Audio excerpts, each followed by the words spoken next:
Greetings, everyone, and welcome back to the Nichols Network YouTube channel. I want to try out a new genre of content known as SolarBalls reviews. For the last few years, I've been watching this animated series known as SolarBalls, which is about the planets, moons, and dwarf planets of the solar system as if they were alive, as in they can see, they can talk, and experience their own problems. I guess space politics, you could call it. And pretty much it's about them dealing with their own problems, such as their complicated relationships with each other and just complicated events that happen, such as the moon revolution, where the moons and planets can't get along and nearly go to war due to a war started by the moons, for example, which studies the complex issues that come with war, such as people who try to have a peaceful revolution and resolution, while others try to steer the war further into a more chaotic mess, and how there's no good or evil people in a conflict, but only one way to properly resolve it. So, honestly, I love this show with the different perspectives of all the moons and planets, their different experiences, and that's why I want to review this show. Also because it's great for kids and adults. The kids learn a lesson during the arc like the Moon Revolution that there are no good or evil people in a conflict, but that some violence is never the answer. Or during the Planet X arc that's currently going on, that no one is good or evil, that Jupiter made his mistakes but has learned from them, but Planet X shouldn't be so vengeful. Just so many great lessons that kids can learn from this series, and even the adults can learn a thing or two about complicated relationships and how to get along better with each other and just how to communicate. Or the adults can just enjoy the references during arcs like the Moon Revolution with all the callbacks to war and all the references to different actual events on Earth that tie into the solar system politics. And honestly, this is a great show that I just really want to get into talking about. So that's what I'm going to do on my channel. So if you're interested in that, definitely subscribe. Keep in mind, though, that the series airs their episodes not in order. Like, they air them out of order for some reason. What I mean by that is, for example, the beginning of the show was considered when Astro Dude arrived in space. Then they released newer episodes that showed that the beginning of the series was Astro Dude applying for his job at Rotsar. Now, the real beginning of the show and its timeline is the Big Bang Ark, which shows us the early days of the solar system. So the show is not always consistent. So keep that in mind, that in one of my reviews in the future, I might have to correct myself on the timeline. But if that happens, I'll make a video explaining the new solar system timeline or the new SolarBalls timeline in general. But for now, let's start reviewing the show in the way that is the current order. And that is, we're going to review the Big Bang Arc, as that is currently considered the show's beginning. And so I want to review the show in order. So let's start there. Also, the show started out with a lot of 2 or 3 minute little animated educational shorts, and I won't really be reviewing those as they don't add much to the SolarBalls lore except for a few, and I will review the ones that actually matter. But for now, let's get into the Big Bang Arc. The series officially begins with Astro Dude explaining to his wife and son the early days of the universe, and this scene's pretty hysterical. Astro Dude scares the shit out of his son by explaining the Big Bang as this giant fiery explosion, just some sort of massacre that wipes out everything in existence, even though there was nothing in existence. And fortunately, his wife is there, and she's like, chill. And so he decides to chill and explain this to his son in a way that his son can understand. And honestly, if Astro Dude had done this to me as a child, I probably would have freaked out as well, being like, wait, what, everything was fine and then there was just this giant massacre? What the hell? Anyway, so he chills and decides creatively to turn the different elements into characters. So we see the elements like gravity, magnetism, and of course, the strong and weak nuclear forces that hold things together. And there's even some great meta commentary in here where his wife's like, when do we get to see the planets? Which, saying exactly what we were thinking. When this first launched on Patreon, my fiance and I were like, when do we get to see the young sun and young Jupiter that was teased in a Patreon post and some of the channels on Discord? I mean, we even got a post on Patreon of the script about the sun talking to young Jupiter, and we knew that's what this was going to be. And so there's just this great meta commentary, and even the team at SolarBalls knew that and added that in there. At least I would assume it was meta commentary. They knew that some of their audience were more eager to see the young solar system. So I just thought that was pretty funny there, and my fiance and I got a good chuckle, but reminded ourselves these scenes are important because before the young solar system, there was only the young universe. And explains that after the young universe cooled down, there was electrons and photons. And this scene's pretty funny. I don't know if this was meant to be an innuendo, but I took it as an innuendo and thought it was pretty funny. They're like, I have electrons and I have photons. Let's hang out. Wait, is that allowed? And I just thought that was a innuendo that got me to laugh. I'm saying, sometimes there are jokes for adults that are in here that are pretty funny, in my opinion. Astro Dude also explains the life of young stars, which were exploding left and right, making planets that did form have premature deaths. And he explains this in quite a chaotic way that was pretty funny. Anymore. It was absolute chaos! These early stars were massive and short-lived. Planets began to form, but with stars exploding left and right, the universe was in a constant state of chaos. Ah!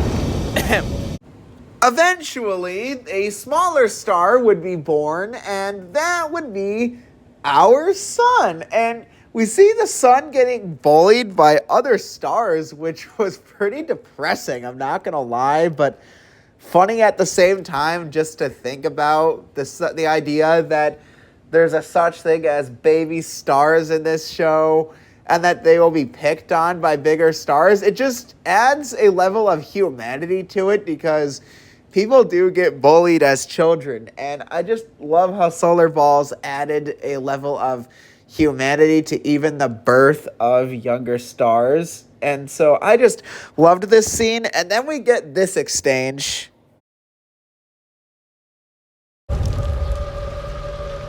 Hello?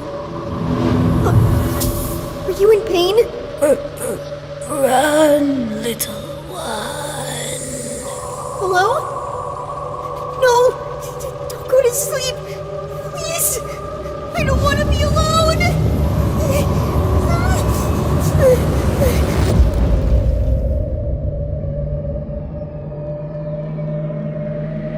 What?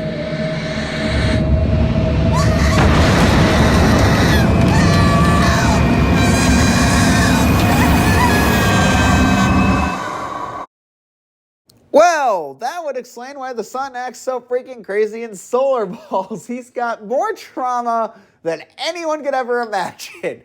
Anyway, so Astrodid explains that the sun is constantly moving further and further away from the nearest star, and his wife comments that she feels bad for the sun, and we get a funny clip of meta commentary of the sun explaining the sun's not sentient, and that definitely was some good meta commentary when you think about that in this universe, everything very much is alive.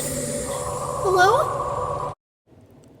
We then get to see the formation of young Jupiter, and honestly, it's adorable just how happy the sun is to see Jupiter, just to know that he has a planet. He just is so comforted by the idea that he's not alone in the universe. And Jupiter comments that it's really scary out there, and you can just see the fatherly bond between these two as the sun explains that if he gets scared of the dark, he can always look at him. And when Jupiter asks what he looks at when he gets scared, the sun just calmly explains that he's the sun. It's so adorable and so wholesome to watch. For real, it melts my heart. The next planet born was Saturn, and Astrodude explains that due to instability in the early solar system, most planets just collided with the sun and died, and the sun is just devastated and has a mental breakdown, and it finally makes sense why the sun is so aggressive about planets staying in their orbits in the modern day episodes. It's because he doesn't want to go through that again. He doesn't want to see more of his planets die. To him, it's a tragedy. I actually think this is a metaphor for those who lose their kids due to miscarriages or premature deaths. I think the sun views the planets as his kids, and he doesn't want to lose any more of them like the ones he already lost. And the person voicing the sun did a great job. Even though young Uranus and Neptune were eventually born and X was born, the sun will never forget the trauma of losing his initial planets. And I think that the voice actor for the sun showed that pretty well. So props to him. And it was a great job. Great performance. Young Planet X eventually introduces himself to young Saturn. And Saturn is friendly at first and tries to actually get to know him, but thanks to young Jupiter, that can't really happen. You see, young Jupiter, you can tell, is jealous that Saturn is making another friend, and I saw some theories about how Jupiter's been Saturn's only friend for millions of years, and maybe that's why Jupiter is so dismissive to X, because he doesn't want to lose his best friend when he's afraid of the sun, who can be a bit mental and aggressive. And I agree with that. I read it on Patreon. Whoever you are, great theory, because I go with it. Anyways, Jupiter talks to the sun about wanting to change orbits to be closer to Saturn, but rightfully so, the sun does not want to go for that because Jupiter is a big ball of gravity who could cause more instability to the rocky planets who are currently forming. But Jupiter doesn't like this and decides that he wants to cross to Saturn and X's side of the belt. Saturn thinks this is a great idea. X tries to stop him, of course, being reasonable, but Jupiter's not going for it, and in the end, he destroys the rocky planets. Seriously, he does. Ugh, he's gotten all paranoid, like he doesn't have enough planets already. Maybe he's aiming to have a planet that can sustain life. Then he's insane. Come on, that's not possible. Gas giants like us can't sustain life, and rocky planets are so feeble. Well, you gotta give him props for trying, though. Who are you again? Yeah, who's that planet again? I told you. I'm Planet X. Well, Planet X, you're being incredibly annoying. Yeah, sorry, but you're being kinda rude. I'm being rude? Seriously? I wanted to highlight that clip as I think it proves my point about Jupiter's jealousy. Think about it. They're talking about sustaining life, and X says that we gotta at least give the sun props for trying even if it's impossible. And they just label him as rude. He didn't do anything wrong. Don't worry, X is not a saint in any means. I just want to point out that Jupiter was being kind of a jerk, and it proves my theory that Jupiter is jealous of anyone else talking to Saturn who could potentially replace Jupiter, who could replace him as Saturn's best friend. Anyways, he destroys the rocky planets, and that ends part 2. In part 3, Jupiter is shocked to see the destruction that he has created, and the sun, rightfully so, freaks out, and Jupiter gives him more trauma by lying and saying the rocky planets woke up, crashed into each other, or tried to leave the solar system. And honestly, I feel bad for the sun.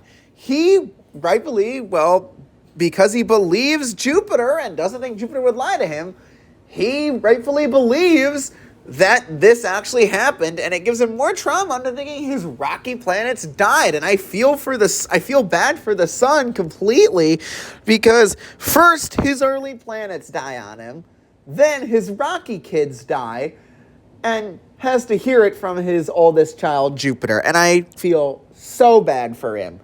I also understand X's point. He tells Jupiter that he has to tell the truth and shouldn't have lied, and says that if Jupiter doesn't tell the truth, he will.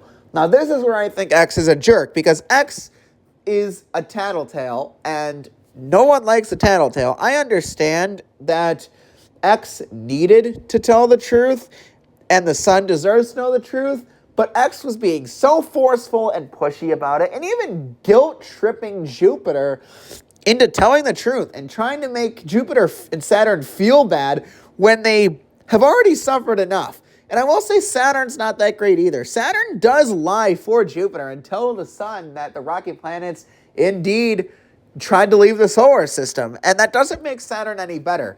And it doesn't make Jupiter any better, but it doesn't make X any better for being manipulative and controlling and trying to make Jupiter feel bad. So I don't think anybody was right here in this situation. Now that we know everybody sucks here, the next incident would happen.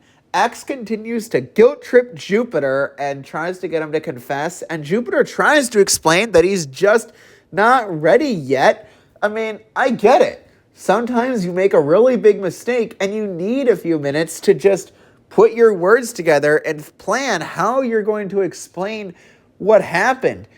It's not always easy to admit to our mistakes, and we need a second to just decompress and find the right words to explain it so that we word it in the right way. So I understand Jupiter. I do understand X, though, as well. X just wants the truth to be out there and doesn't want the sun to live with more unnecessary trauma, but unfortunately, they're not ready to confess at the same time and their goals do not align. So Jupiter tries to stop and silence X and tries to pull him back with his gravity. He even calls on for help from Saturn, which leads to X being ejected from the solar system. Now, this was definitely a big mistake on Jupiter and Saturn's part. They definitely shouldn't have done this. They definitely should have told the sun the truth, but instead they lie and tell the sun that X left and wanted to explore other solar systems. And this was definitely wrong, giving the sun more trauma by making him think that now one of his planets or kids abandoned him. Honestly, Jupiter and Saturn are pretty deplorable, but X is too. And I'm not here to take sides and say who was worse here. They're both bad planets. But just to point out that everybody does suck here, and I feel bad for X as he was ejected and exiled from his only family that he would ever know or ever have, and is left alone on the edge of the solar system. And X even hears the words of the sun. The sun screams about how they don't need Planet X and that they'll be fine without him. And I honestly feel bad for him. This makes him feel unloved and unwanted by the sun or his father. And I feel so bad for him, which is why I think what Jupiter did was awful. And, you know, in the modern day Planet X arc, Jupiter is banished from the solar system. And I think that's too severe of a punishment as he has tried to be better. But I will say Jupiter does deserve to be punished for what he did to X. He did kick someone out of the solar system. He did destroy planets and lie about it. I just think that the sun's punishment was too severe. But I will agree that Jupiter deserves to be punished for what he's done. As for what they should do with X and what the sun should have done is Jupiter should have told the truth and Jupiter should have been punished by maybe being forced to orbit closer to the sun, away from Saturn, who only instigates things and protects Jupiter from ever having to have any sense of responsibility, and only helps Jupiter cover things up that Jupiter and Saturn need to be separated so they can't influence each other's bad decisions, and that X should have to apologize to Jupiter and Saturn for his guilt tripping. Now, if I had to say who's the bigger victim here, it's X, but I don't try to look at it that way. I try to look at how this should have been resolved. After being ejected, the solar system as we know it would begin to form, and that is the Big Bang Ark as a whole, summarized. Now, what are my thoughts on the arc as itself? Well, let's get into my final thoughts as a whole. In the end, I think this is a great backstory on the relationships of the planets and why the planets are as close as they are. This explains why Jupiter and Saturn are so close, because they suffered the most from the sun's insanity being the firstborn planets, and that is why they feel the need to protect each other and all the other planets that come after them. This also explains why X is so vengeful, because X was ejected out of the solar system by Jupiter, explaining his hatred for Jupiter and Saturn, and it also explains why Jupiter and Saturn are so afraid of X, because they did eject him, and they treated him badly and always treated him as less of an important planet than them. Jupiter would always be jealous and try to be the only friend to Saturn and would try to shut X up whenever Saturn tried to talk to him.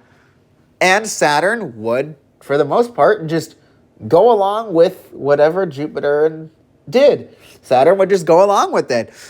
And it also explains why Jupiter is just so afraid of the sun, because the sun is insane. And overall, I think this is a great setup to a great show. I think as a pilot, this makes sense. I think that it sets up a great backstory. I just wish that episodes would be aired in order. Yet again, I understand why this wasn't released until during the Planet X arc, because we needed things to be a little more mysterious about why Planet X wants revenge, and they needed the show, it all to just be a mystery before they could show us why. So I get it. Overall, I give this arc an 8 out of 10. It's a great story, and if you want to see more of my Solar Balls analysis, be sure to subscribe.